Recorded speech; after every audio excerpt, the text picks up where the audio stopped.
Olá, estamos iniciando a aula número 70 do nosso ciclo de estudos de filosofia espírita em tempos de coronavírus. Quero pedir aqui para o César Faria, que está na UTI do Hospital Unimed, na Avenida Ayrton Senna, na Barra da Tijuca, ajuda para esse nosso irmão.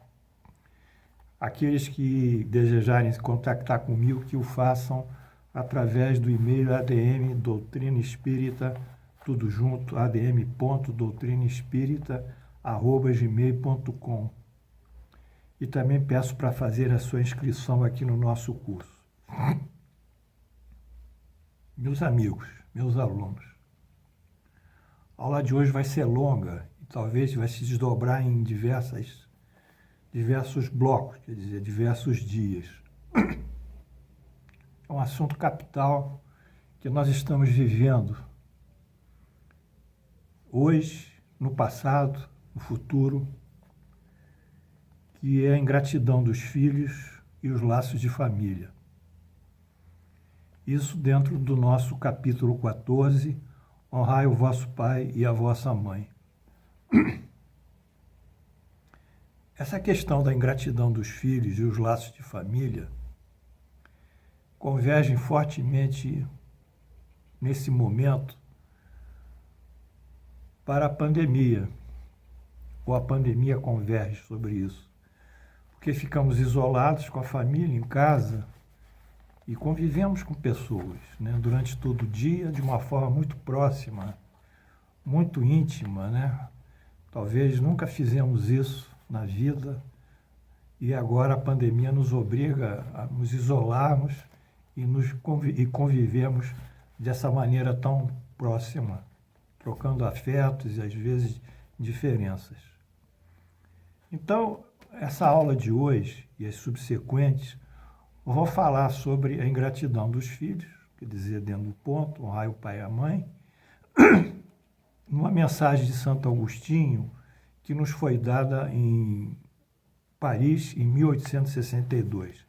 Portanto, essa mensagem é de Santo Agostinho. Vamos lá. Preliminares. A ingratidão é um dos frutos mais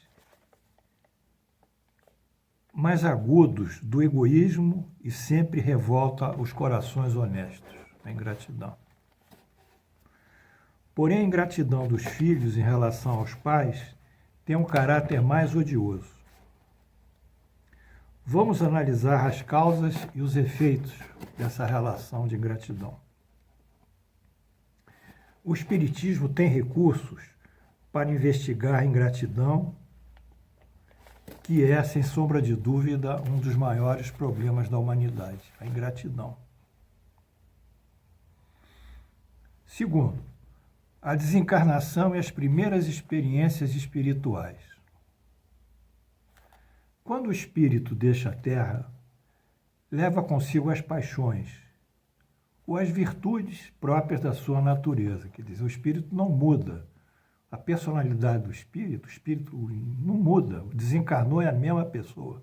Não é melhor nem pior, é o que era aqui embaixo. Mas no espaço vai se aperfeiçoando ou então permanece estacionário até o momento em que sinta o desejo de aprender. Muitos partem da Terra levando ódios violentos e desejos de vingança, que não conseguiram realizar. Muitos saem revoltados, violentos, agressivos, né? Queriam se vingar, não conseguiram e desencarnaram. Porém, entre eles, há alguns mais adiantados, e por isso é-lhes permitido entrever uma ponta da verdade e assim reconhecem e constatam os perniciosos efeitos das suas paixões. Alguns conseguem ter um insight, ter uma visão do prejuízo dessas paixões, dessas manifestações de odiosidade, de vingança, quando desencarnam. Aí começam a refletir, lá no espaço, preste atenção, e começam a tomar resoluções. Compreendem que para irem a Deus, subir a Deus, terem paz, só existe uma senha: a caridade. Caridade como nós concebemos: benevolência, indulgência e perdão. Benevolência para com as imperfeições dos outros, indulgências com as suas dificuldades e perdão das ofensas. Então, ele tem que exercer esse perdão. Ora, não há caridade sem o esquecimento dos ultrajes e das injúrias. E nós temos que superar isso pelo perdão e deixar o tempo agir. Mas se nós não nos esquecemos, nós não podemos realmente fazer a caridade e perdoar. Não há caridade com ódio no coração e sem perdão. Não existe. Bem, a partir desse momento que ele está no espaço e desencarnou, ele começa a lutar para superar esses sentimentos, essas paixões, essa odiosidade ou essa revolta. Então, mediante o imenso esforço, tais espíritos conseguem observar aqueles que o odiaram na Terra. Conseguem ver aqueles que eles odiaram. Mas diante dessa visão, a sua revolta, a sua animosidade cresce e revolta-se contra a ideia de perdoá-lo. Não vou perdoar essa pessoa, não, ele me fez muito mal. Estou revoltado, não aguento isso. Ainda mais com a de renunciar a si mesmo. O que é renunciar aos meus direitos que foram lesados, essa injustiça que me cometeram? Não. E o que? Principalmente a de amarem aqueles que foram talvez os causadores da sua destruição? Isso é muito forte. Nós já vimos que o perdão, na realidade, e o amor é não desejar o mal ao outro, né? Mas eles destruíram a minha fortuna, a minha honra, a minha família. Aí o espírito fica abalado com essas reflexões, fica aí conflitado, porque ele tem que tomar uma medida para se apaziguar, para se interagir com essa situação de hostilidade. É uma situação difícil, mas tem que prevalecer o bom senso, tem que prevalecer a paz, porque essa é uma lei de Deus.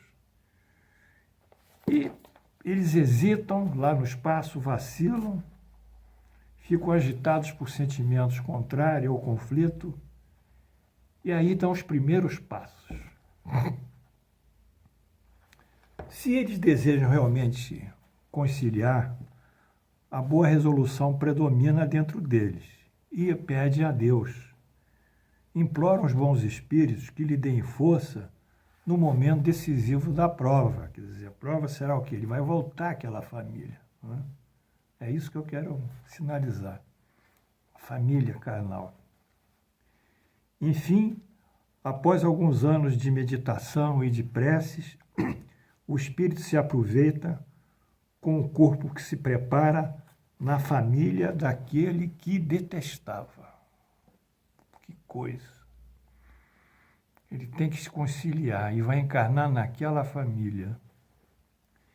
E pede aos espíritos encarregados de transmitirem as ordens supremas para cumprir na Terra todos os destinos daquele corpo que acaba de se formar. Então, ele pede ajuda espiritual. Bom, aí vem a reencarnação, aí vem a prova. Vocês estão entendendo? As famílias não são assim homogêneas, né? Elas estão perpassadas e estão misturadas e estão todas elas, né, machetadas por diferenças espirituais fortes. Raríssimas são as famílias homogêneas, raríssimas. Então, a gente tem que ter paciência, a gente tem que compreender esses fatos, a gente tem que saber que é um processo reencarnatório e que quando nós reencarnamos, já sabíamos que íamos enfrentar essas dificuldades de relacionamento afetivo, de amor, de diálogo, de entendimento, de renúncia, de paz. É difícil, mas não tem outra saída. Nós temos que perdoar. E para conviver e para perdoar, às vezes, é necessário reencarnar. aonde os problemas surgiram. Aí vem a reencarnação, meus alunos, a prova. Qual será, então, sua conduta nessa família? Ela dependerá da maior ou da menor persistência e das boas resoluções que o espírito tomar. Pode ser ele tem livre-arbítrio. O contato incessante com seres que ele tanto odiou é uma prova terrível, sob a qual às vezes sucumbe, se sua vontade não for bastante forte. Então ele está sendo provado. Bem, aí ele vai exercitar mais uma vez o livre-arbítrio para escolher um caminho melhor. Assim, conforme prevalece a boa ou a má resolução, ele será amigo ou inimigo daqueles em meio dos quais foi chamado a viver. É a família. É o irmão com o irmão, pai com filho, etc., mãe, etc. É por aí que se explicam esses ódios, essas repulsas instintivas que se percebem em certas crianças e que nenhuma causa anterior parece justificar. Ou seja, a criança nasce, parece que causa um mal-estar na mãe, a mãe não, ou o pai, no caso mais a mãe, não tem empatia com aquela criança, não sente alguma coisa, um desconforto. Efetivamente, nada nessa existência pôde provocar essa antipatia. É um recém-nascido. Para compreendê-la, então, é preciso voltar ao passado. Aí nós vamos voltar ao passado. Vamos voltar às outras encarnações, vamos voltar à vida espiritual. O propósito da encarnação, diz Santo Agostinho. Ó espíritas, compreendam agora o grande papel da humanidade. Compreendei que, quando gerais um corpo, a alma que nele encarna vem do espaço para progredir. Esse é o objeto dela. Tomai conhecimento dos vossos deveres e usai todo o vosso amor na tarefa de aproximar essa alma de Deus.